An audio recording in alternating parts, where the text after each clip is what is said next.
Existe algo espiritual tentando te destruir em silêncio. Não é a crise econômica. Não é o cansaço físico. É a ausência de uma voz que deveria estar ativa. É o peso esmagador de uma guerra que você está tentando vencer usando táticas humanas.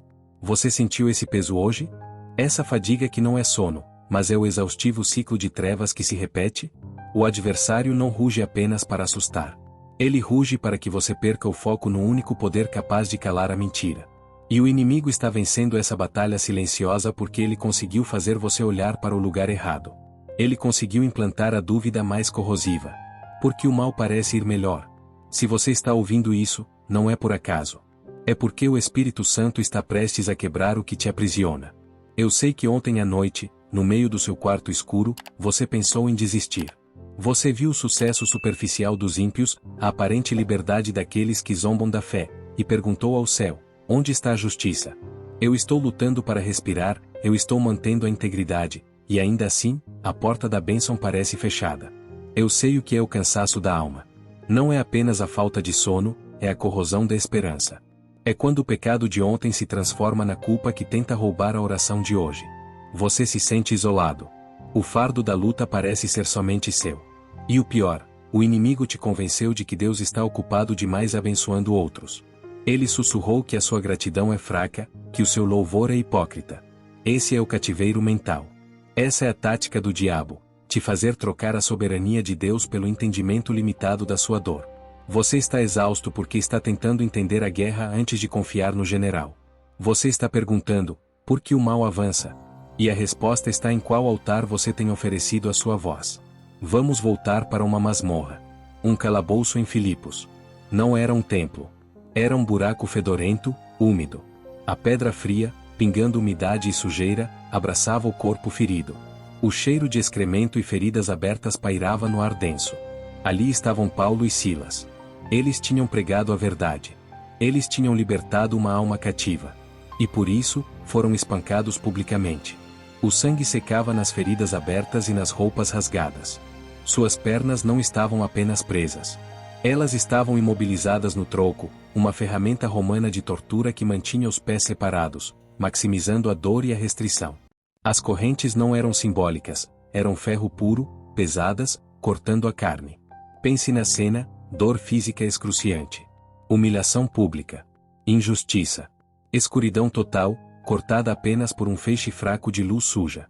O adversário tinha todos os motivos para celebrar. Ele tinha conseguido silenciar a pregação. Ele havia feito com que os mensageiros do Evangelho fossem humilhados ao extremo. Ele esperava o choro, o lamento, a maldição.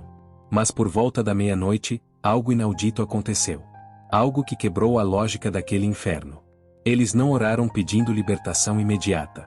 Não houve reclamação sobre a injustiça do magistrado. Eles fizeram algo radicalmente perigoso: eles cantaram. Em meio à dor e ao cheiro de morte, subiu um louvor. Uma gratidão feroz. Uma melodia de entrega total, onde a dor não era negada, mas era submetida à majestade do rei. E o que a Bíblia relata? Não foi apenas o chão que tremeu. Não foi apenas o anjo que veio. O fundamento da prisão foi abalado.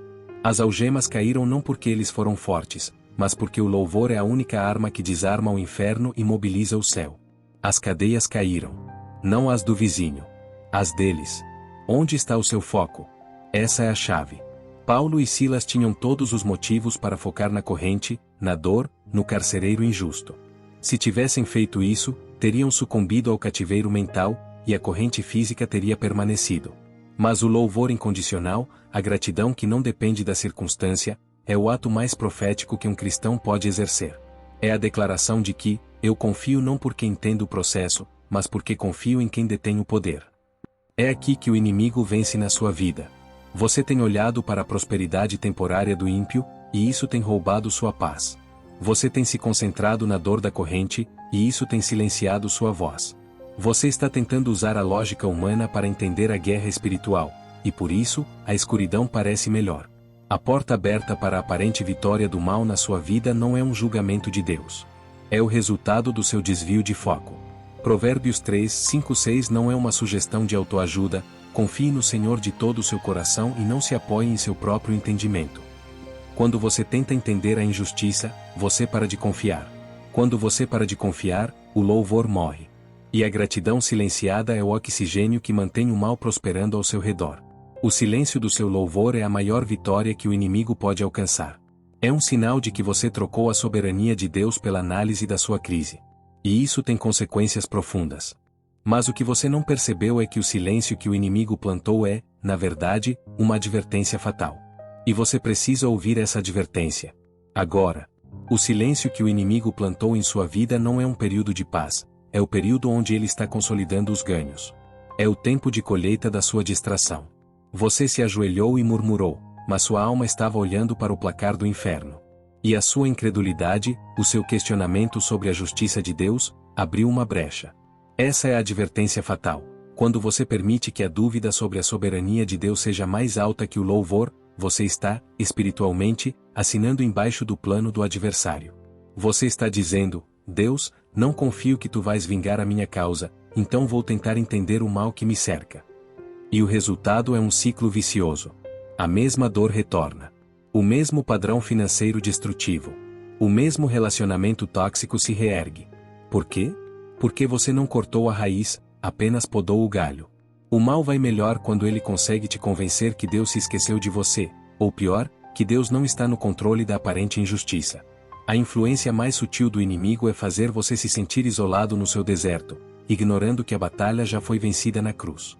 Portanto, esta noite, ouça esta voz profética com urgência: feche a porta.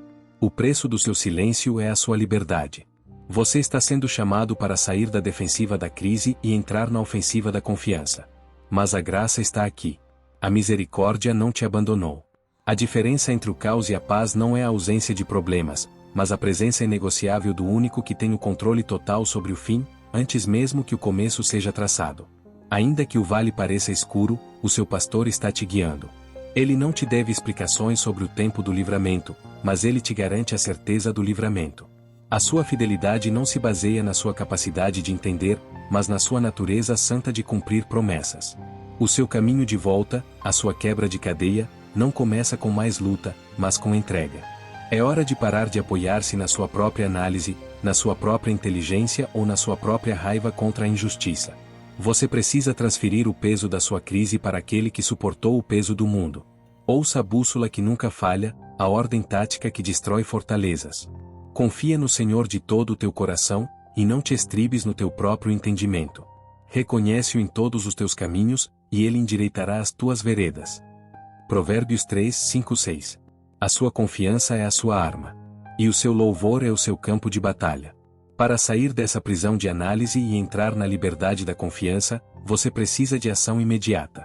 Primeiro passo: restauração do altar. Você precisa confessar que trocou a soberania pela ansiedade. Arrependa-se da dúvida. Feche a brecha. Diga em voz alta agora: eu te devolvo o controle. Minha análise está errada, a tua palavra é a única verdade.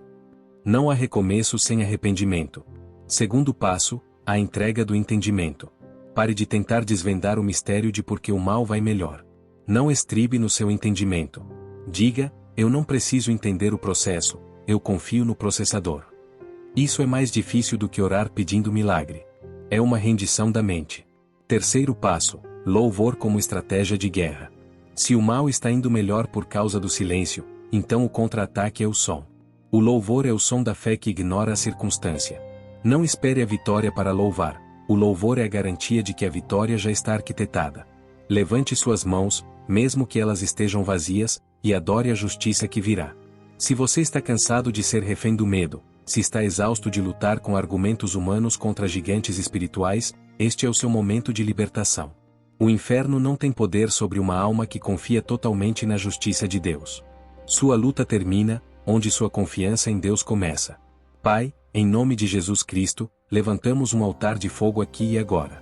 Eu represento a tua autoridade neste momento, em nome de Jesus, eu quebro o espírito de engano, o espírito de dúvida e o espírito de paralisia que tentou calar este guerreiro, esta guerreira. Destruímos todo o ciclo de destruição familiar, financeira e emocional que se reergueu por causa da brecha da incredulidade. Que a fé venha como um relâmpago. Que toda a soberania roubada seja restaurada ao Senhor, o dono da terra. Eu profetizo coragem e ousadia. Que este servo pare de se apoiar na sua dor e comece a apoiar-se no seu Deus. Que a justiça seja vista, que as veredas sejam endireitadas, conforme prometido em tua palavra. Que o louvor se torne a arma mais barulhenta desta vida. Seja feita a tua vontade, Senhor. E que toda a cadeia seja quebrada, agora. Em nome de Jesus. Amém. Esta revelação custou caro. Não a desperdice. Se esta palavra te libertou de um ciclo destrutivo, você precisa agir. Curta este vídeo não apenas para dar um like, mas para assinar um testemunho público de que você confia na soberania de Deus. Comente "Eu confio e louvo" para declarar guerra aberta contra o silêncio que o inimigo plantou. Isso sela o seu pacto de confiança. E se você não quer perder a próxima instrução de batalha, inscreva-se e ative o sino. Você precisa de armadura e tática para as próximas lutas. Mantenha-se firme na rocha. A batalha está vencida.